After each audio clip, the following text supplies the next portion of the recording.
Good afternoon, everybody. Thank you for joining us for today's press conference with Dalvin Tomlinson. We'll get started here pretty soon, or it may be a couple minutes. I'll let you know when we're getting started.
Murph, we're ready when you are, and you can just hit unmute on your side. We'll be all set.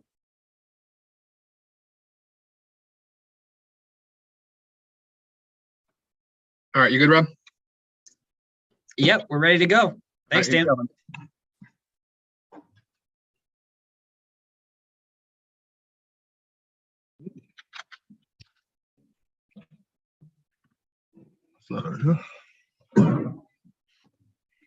Dalvin, good afternoon. Welcome to the Cleveland Browns. Hey, good afternoon. Thank you for having me. Excellent. Appreciate you taking the time to speak with our media. We're going to open up to questions now.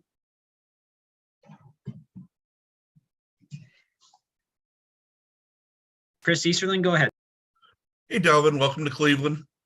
Thank you. Just wanted to know, how much communication have you had with Jim Schwartz since you signed with the Browns in the last 24 hours or so? Yeah, I had a lot of communication with him, just talking about the defense and stuff like that.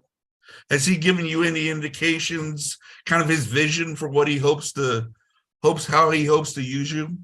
Yeah, most definitely. Just helping the D tackles on the inside, helping the defensive front, and just making some plays and being disruptive up the middle.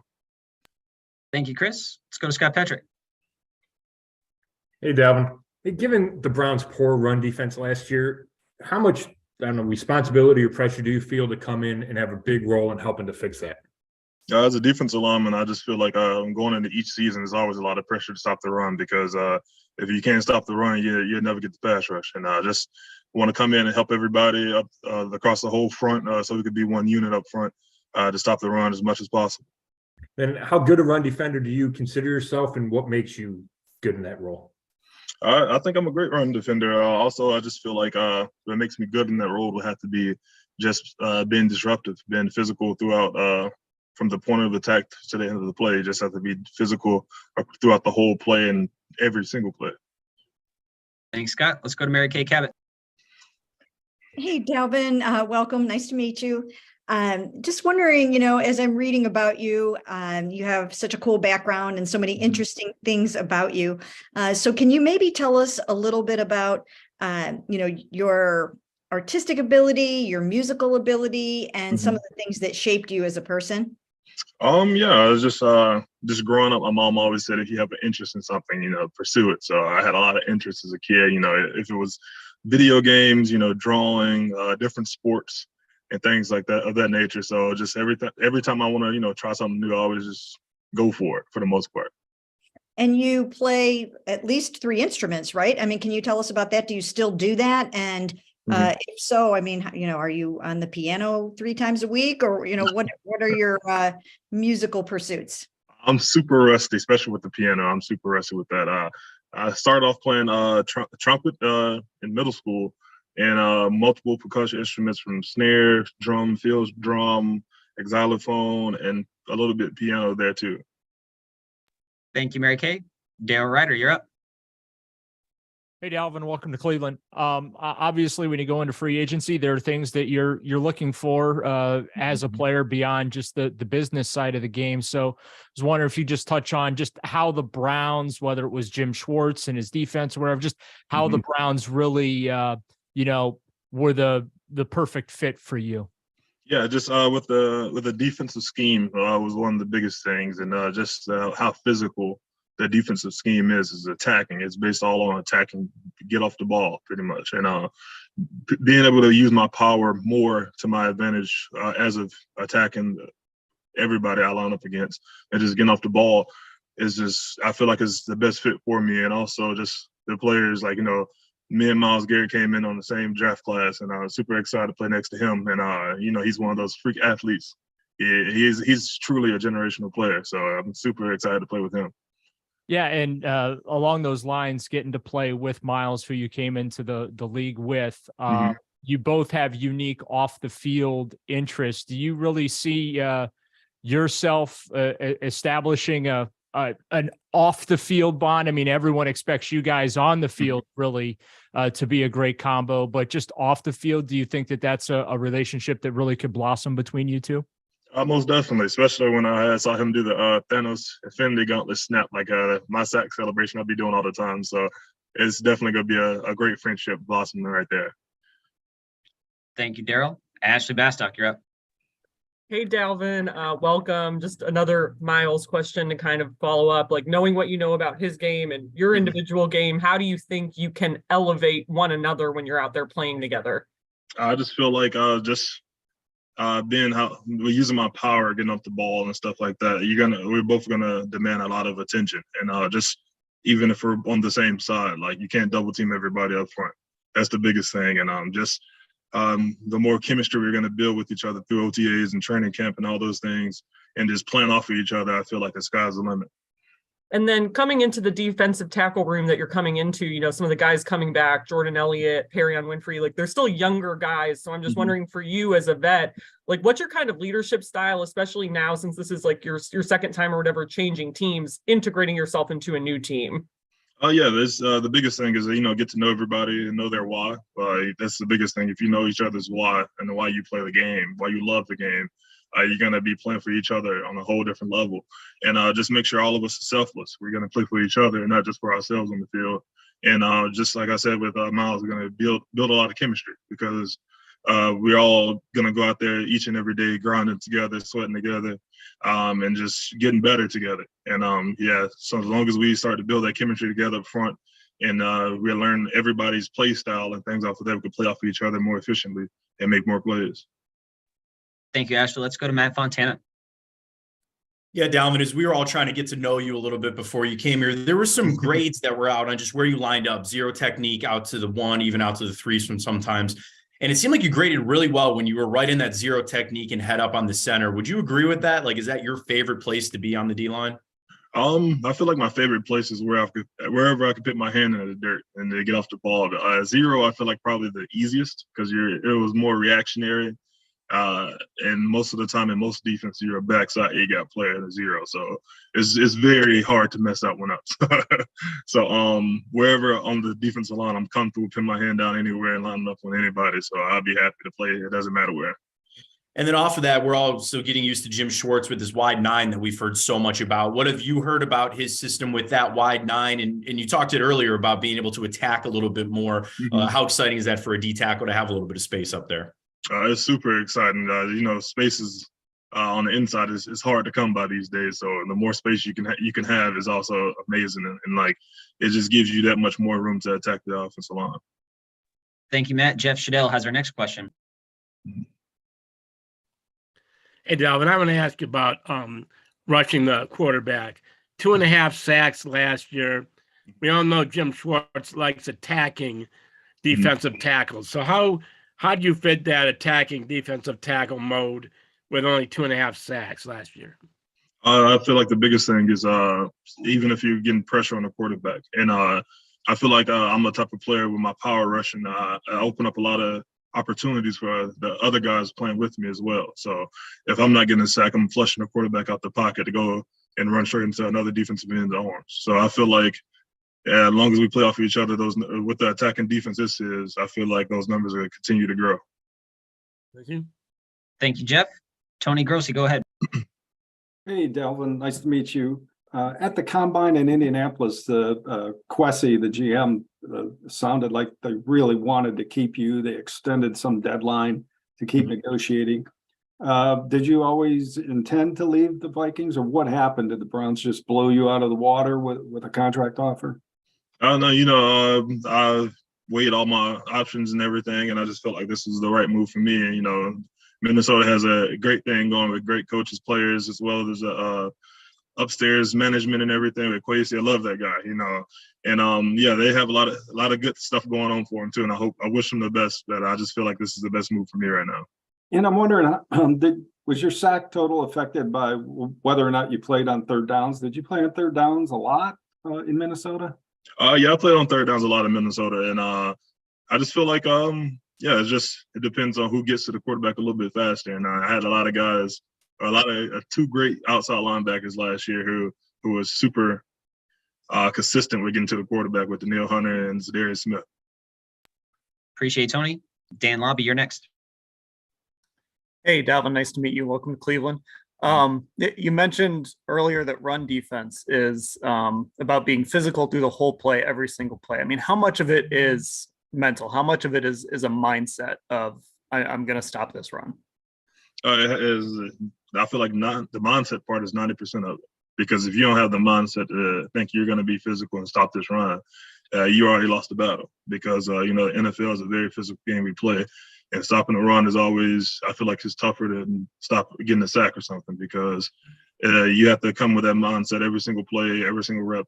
And no matter how sore or tired you may be, it's required. It's a requirement to go out there and be physical, because that's what we do. And I guess for you, like where does that come from? Where did you kind of get that mindset from? I feel like the biggest thing probably was wrestling throughout high school and Alabama. Just like what Coach Saban always says is trust the process, and that's part of the process. We're going to be physical no matter what. Thanks, Dan. Let's go back to Chris Easterling. Hey, Dalvin, you mentioned Alabama. You played with Amari and Reggie Ragland down there. Did you have a chance to talk to them at all through this process about, playing in Cleveland, about the organization, and what were sort of their, what did they sort of tell you if you did have a chance to? I actually didn't have a chance to talk to them. Everybody has a super busy off season and stuff too. So I haven't had a chance to talk to Reggie and Coop. I'm going to plan on reaching out to him today or tomorrow. Thanks, Chris. Let's go back to Matt Fontana. Yeah, Dalvin, when you Sorry about that, Matt. Hit the wrong button. Oh, good. Dad, when you look around the league, obviously, with Deron Payne, with Draymond Jones, with Javon, and obviously yourself, is that a point of pride to see maybe the league starting to revalue that defensive tackle position a little bit more? Yeah, it's always, I guess you could say, a sense of pride, because, with defensive tackles, we do a lot out there. We do a lot of the grunt work, I guess you could say. And it's always, sounds like even Deron, I'm super happy for him, because, he was one of my young guys at Bama, so I'm super proud of him and see what the kind of player he's become today as well.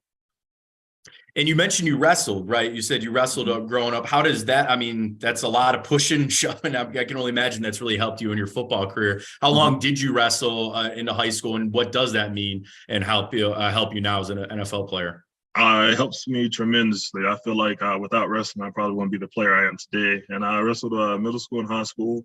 And I was a 3-time state champion in wrestling, 2 in high school. Thank you, Matt. Let's take 2 more for Dalvin. Jeff Shadell and Mary Kay Cabot. Jeff, go ahead. Hey, Dalvin, I read somewhere that you had a chance to go to Harvard. Were you accepted at Harvard? And that's kind of a strange choice, Harvard or Alabama. So talk about that, please. Yeah, growing up, I used to always tell everybody I'm going to Harvard when I grow up. That I want to go to Harvard and get a Harvard degree, because academics are super huge in my household. You had to have good grades, or you're not playing football, or you're not going to be wrestling or doing track and those things, or baseball. So I used to always say I'm going to go to Harvard. And I remember Harvard came to my high school, and gave me a full academic scholarship and said you can play football too. So I was super excited with that one. But it was a tough choice, but Bama stole my heart, because football was always my first love. Thank you. Thanks, Jeff. Last one for Mary Kay Cabot. Yeah, Dalvin, again, in reading some of your background, I read about your parents, and just wondering, when you make a big life change like this, how much do you think about them? How much do you think about your mom? How happy would she be for you for this big moment in your life? And what part of sort of her spirit do you carry with you?